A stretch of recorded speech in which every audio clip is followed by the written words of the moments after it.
Good evening and welcome to State of Business, our television's prime time news bulletin. I'm Madhusha Thavapala Kumar. Let's take a look at the headlines first. Central Bank says unhealthy weather patterns could affect country's growth. And election observers criticize government for postponing elections. Now the stories in detail. Central Bank has established a Financial Systems Security Consultative Committee and a Monetary Policy Consultative Committee to coordinate the decision-making process. Central Bank Governor Dr. Indrajit Kumaraswamy disclosed these details during a media conference held at the Central Bank this morning. We have established a Financial System Stability Consultative Committee. We've got about 15 members, and we have representation from the SEC, the Stock Exchange, the Insurance Board on this committee, as well as a number of private sector representing different parts of the financial system. We have another one which is the Monetary Policy Consultative Committee. These two consultative committees have been established, and in terms of coordination, this will also help because we have representation from in addition to the heads of the three regulators meeting, we have this committee which has representation from the three regulatory agencies, and you have the representation from different components of the financial services sector as well in it. Speaking further, the governor said that they expect the country's economic growth to be around 4.5% this year.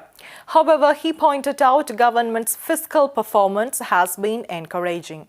We think it will be no more than 4.5%. There are some downside risks to 4.5 as well, and that's to a significant extent due to weather-related disruptions. And of course, we've also had fiscal consolidation taking place, which has an impact on domestic demand. But that was necessary. I mean, without that, one of the reasons one is seeing reasonably benign conditions as far as the exchange rate is concerned, and you're seeing market interest rates coming down. One of the reasons is the good fiscal performance. You know, I'm constantly complaining that budget has been the main source of instability in the system for decades.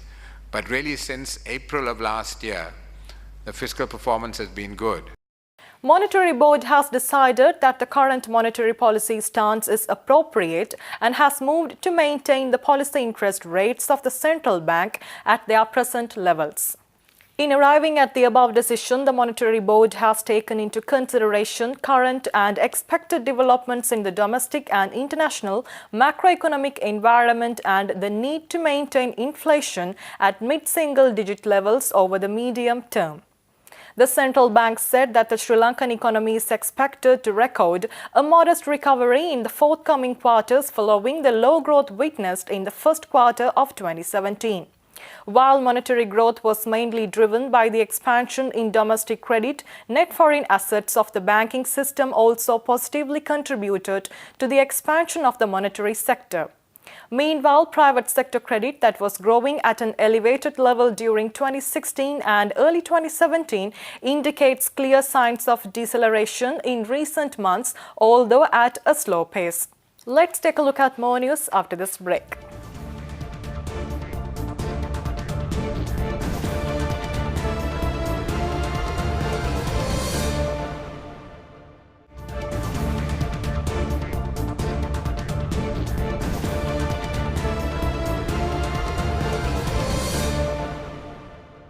Welcome back. The local election observers are criticizing the government's move to postpone elections, citing various reasons.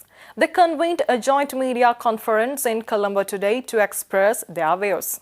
Postponement of local government elections, the plan now to hold all the provincial council elections on one day, leads us to the conclusion that the government seems to be more concerned about its political fortunes than it is about the democratic health and strength of the country. There might be many arguments in favor of holding all provincial council elections on one day. Why then wasn't it thought about when we got a constitutional amendment, the 19th Amendment? Why can't it be done after this round of provincial council elections? There is an inescapable conclusion that the overwhelming perception in the public at large is of a government afraid to face the electorate. And that in itself is extremely unhealthy. So the democratic health and strength of this country, the promises with regard to governance, all of these are being undermined by there not being elections held at local government and at the provincial council level, the idea of postponing them to a time which is much more favorable to the government in power. අපි දන්නවා පහුගිය ආණ්ඩුව කොටස් වශයෙන් මැතිවරණ පවත්වලා කෑලි වශයෙන් මැතිවරණ පවත්වලා ඒකේ උපරිම වාසිය ගත්තා. නිසා කිසි විවාදයක් නැහැ අපි හැමෝම එක දවසක මැතිවරණ තැබීම පිළිබඳව එකඟතාවයක ඉන්න අය.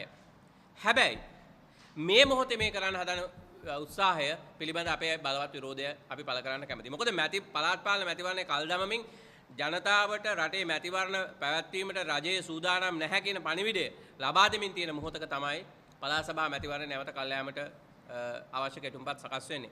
අපි අහන්න කැමතියි රජයෙන් මේ එකම දිනයක කියන දිනය 2019 ඔක්තෝබර් මාසේ 8 වෙනිදායින් පස්සේ දිනයක් කියලා. මොකද ඌව පළාත් සභාවේ කාලය අවසන් වෙන්නේ 2019 ඔක්තෝබර් මාසේ 8 වෙනිදා. Let's take a look at the stocks after this break.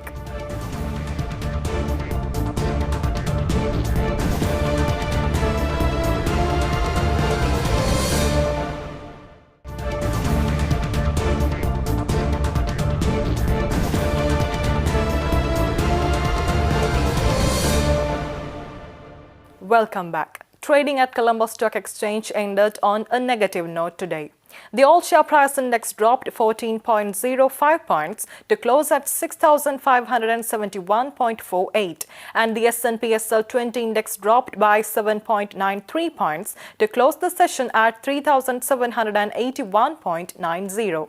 The turnover was 381.3 million rupees and 23.6 million shares were traded. Up next is Forex rates.